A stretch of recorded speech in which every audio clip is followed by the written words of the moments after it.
بسم اللہ الرحمن الرحیم۔ السلام علیکم خواتین و حضرات، صحیح بخاری جلد اول آج ہم مطالعہ کریں گے حدیث نمبر 33 اور حدیث نمبر 34 کا۔ تو چلیں پہلے میں حدیث نمبر 33 پڑھتا ہوں، پھر ہم اس کی ڈیپتھ میں جائیں گے انشاءاللہ۔ بسم اللہ الرحمن الرحیم۔ اللہم صلی علی محمد وعلی آلہ واصحابہ واہل بیت سیدنا و مولانا محمد وبارک وسلم۔ حضرت عبداللہ بن عمرو رضی اللہ عنہما سے مروی ہے کہ نبی کریم صلی اللہ علیہ وآلہ وسلم نے فرمایا، جس میں یہ 4 خصائل پائے جائیں وہ خالص منافق ہے، اور جس میں ان 4 میں سے ایک خصلت پائی جائے اس میں نفاق کی ایک خصلت ہوگی، حتیٰ کہ وہ اس خصلت کو دور کر دے، ترک کر دے۔ وہ 4 خصائل یہ ہیں: جب اس کے پاس امانت رکھی جائے تو وہ خیانت کرے، جب بات کرے تو جھوٹ بولے، جب عہد کرے تو عہد شکنی کرے، اور جب جھگڑا کرے تو حق سے اعراض کرے۔ سفیان کے ساتھ شعبہ نے الاعمش سے روایت کی ہے۔ صدق اللہ و صدق رسول العظیم۔ خواتین و حضرات، جیسے ہم نے حدیث نمبر 32 میں پڑھا پچھلی ویڈیو میں، تو نبی علیہ الصلوۃ والسلام نے منافق کی 3 علامات بتائیں، اور حدیث نمبر 33 میں آپ علیہ الصلوۃ والسلام نے منافق کی 4 خصلتیں بتائیں، یعنی کہ 4 عادات، جن میں سے 3 وہی ہیں جو حدیث نمبر 32 میں ریپیٹ ہو چکی ہیں، اور ایک جو ہے وہ ایکسٹرا ہے، اس کے بارے میں بھی ہم بات کرتے ہیں۔ تو اس میں جو خصلتیں یعنی کہ عادات بتائی گئی ہیں، وہ بنیادی طور پر ایک یہ کہ جب امانت رکھی جائے گی تو خیانت کرے گا، یعنی کہ امانت دار آدمی نہیں ہوگا۔ اس کی میں تفصیل حدیث نمبر 32 میں بتا چکا ہوں، امین ہونے کی، کہ اس میں کون کون سی چیزیں آ سکتی ہیں، وہ آپ حدیث نمبر 32 میں میری پچھلی ویڈیو میں سن سکتے ہیں۔ پھر جب بات کرے تو جھوٹ بولے، جھوٹ کے متعلق بھی میں اس میں بات کر چکا ہوں کہ جھوٹ کیسے معاشرے کو تباہ کرتا ہے۔ اور جب عہد کرے تو عہد شکنی کرے، یعنی کہ وعدہ خلاف آدمی ہوگا، اس کے متعلق بھی میں بات کر چکا ہوں۔ ابھی اس ویڈیو میں ہم جو چوتھا پوائنٹ ہے اس کو ڈسکس کریں گے کہ جب جھگڑا کرے تو حق سے اعراض کرے۔ اس کا کیا مطلب ہے؟ بنیادی طور پر خواتین و حضرات، میری ناقص عقل کے مطابق اس کا مطلب یہ ہے کہ جب انسان اختلافات میں پڑتا ہے، یعنی کہ اگر ہم دیکھتے ہیں کہ 2 دوست ہیں، ان کی آپس میں اچھی خاصی دوستی ہے، یا 2 سہیلیاں ہیں، یا 2 فیملیز ہیں، یا کوئی بھی 2 فریق ہیں، پہلے تو سب کچھ یعنی کہ ان کے اچھی دوستی ہوتی ہے۔ جب دوستی ہوتی ہے تو انسان پھر اپنے جو سیکرٹس ہیں وہ بھی شیئر کرتا ہے ایک دوسرے کے ساتھ، اور بھی بہت سارے معاملات شیئر ہوتے ہیں۔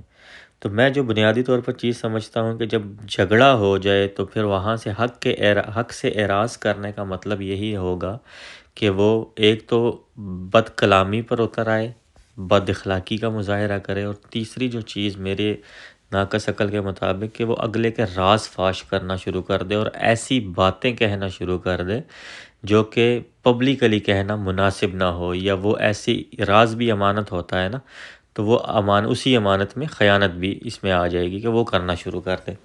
تو بنیادی طور پر جھگڑا یا اختلاف میں بھی ہمیں ایک اخلاق کے دائرے میں رہتے ہوئے اختلاف کرنے کا حکم ہے۔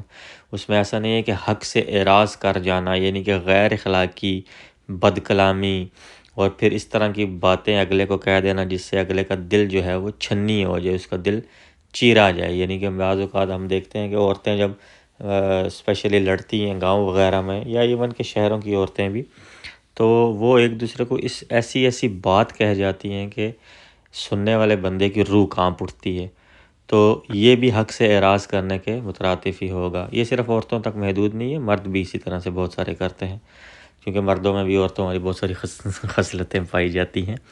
خیر، مردوں میں بھی یہ چیز بہت زیادہ پائی جاتی ہے، مرد اور عورت کا یہاں پر کوئی ڈفرینس نہیں ہے، یہ ویسے میں نے ایک ایگزامپل دی ہے۔ تو انسان کی بات ہو رہی ہے، بنیادی طور پر شخص کی بات ہو رہی ہے، وہ عورت بھی ہو سکتا ہے، مرد بھی ہو سکتا ہے۔ تو ہمیں اللہ سبحانہ و تعالیٰ سے دعا کرنی چاہیے کہ اللہ ہمیں استقامت عطا فرمائے اور صبر کی دولت سے مالا مال کرے، کیونکہ صبر جو ہے یہ انسان کی زبان کو بھی قابو میں رکھتا ہے اور اس کے دل و دماغ کو بھی قابو میں رکھتا ہے۔ تو اگر زبان قابو میں آ جائے تو بہت سارے مسائل اس طرح کے ہیں جو کہ پیدا ہونے سے قبل ہی ختم ہو سکتے ہیں۔ اللہ سبحانہ و تعالیٰ سے دعا ہے کہ اللہ ہمیں استقامت عطا فرمائے اور حق پر چلنے کی توفیق عطا فرمائے۔ چلیں اب ہم پڑھتے ہیں حدیث نمبر 34 کا مطالعہ کرتے ہیں۔ خواتین و حضرات، یہ حدیث بنیادی طور پر لیلۃ القدر کے متعلق ہے، یعنی کہ رمضان المبارک میں جو رات آتی ہے لیلۃ القدر، جس میں قرآن کا بھی نزول ہوا، انا انزلناہ فی لیلۃ القدر. تو یہ حدیث مبارک بنیادی طور پر لیلۃ القدر کے متعلق ہے. پہلے ہم حدیث پڑھتے ہیں، پھر ہم اس کی تھوڑا سا ڈیپتھ میں جائیں گے. بالکل چھوٹی سی حدیث ہے، حدیث نمبر 34 جلد اول صحیح بخاری. بسم اللہ الرحمن الرحیم. اللہم صلی علی محمد وعلی آلہ واصحابہ واہل بیت سیدنا و مولانا محمد مبارک وسلم. حضرت ابو ہریرہ رضی اللہ عنہ سے مروی ہے، فرماتے ہیں رسول اللہ صلی اللہ علیہ وآلہ وسلم نے فرمایا، جو لیلۃ القدر میں ایمان اور ثواب کی نیت سے قیام کرے گا، اس کے پہلے تمام گناہ صغیرہ معاف کر دیے جائیں گے. صدق اللہ و صدق رسول اللہ عظیم. خواتین و حضرات، اس صغیرہ اس میں بریکٹ میں لکھا ہوا ہے. اچھا، ہم یہ چیز دیکھتے ہیں کہ نبی علیہ الصلوۃ والسلام نے ہمیں فرمایا کہ رمضان کا جو آخری عشرہ ہے اس کی طاق راتوں میں لیلۃ القدر کو تلاش کرو. اب ہمارے معاشرے میں بنیادی طور پر جو 27ویں رات ہوتی ہے ہم اسی کو لیلۃ القدر سمجھتے ہیں، جبکہ اس میں دیکھا جائے تو آخری عشرے کی جتنی بھی طاق راتیں ہیں ان میں لیلۃ القدر کو تلاش کرنے کا حکم ہے. وہ ایک ڈیفرنٹ حدیث ہے. اس حدیث مبارک میں آپ علیہ الصلوۃ والسلام نے فرمایا کہ ثواب اور ایمان اور ثواب کی نیت سے جو قیام کرے گا، یعنی کہ اس میں اللہ کی عبادت کرے گا، قیام کرے گا، کچھ بھی کرے گا، رکوع سجود، قرآن پڑھنا، جو بھی عبادات ہیں، اور صرف اس کی نیت جو ہوگی وہ ایمان اور ثواب کی ہوگی، تو اللہ سبحانہ تعالیٰ اس کے تمام گناہ معاف کر دے گا. یہاں پر گناہوں کے آگے بریکٹ میں صغیرہ لکھا ہوا ہے. تو اب اس کی جو ہے وہ تفصیل پھر کبھی انشاءاللہ دیکھیں گے، کیونکہ عربی میں تو صغیرہ کا ورڈ کہیں پہ نظر نہیں آ رہا، لیکن اوبیسلی جنہوں نے ترجمہ کیا ہے وہ ہم سے زیادہ عربی جانتے ہیں، اس لیے انہوں نے صغیرہ لکھا ہے یہ بریکٹ میں گناہ کے آگے.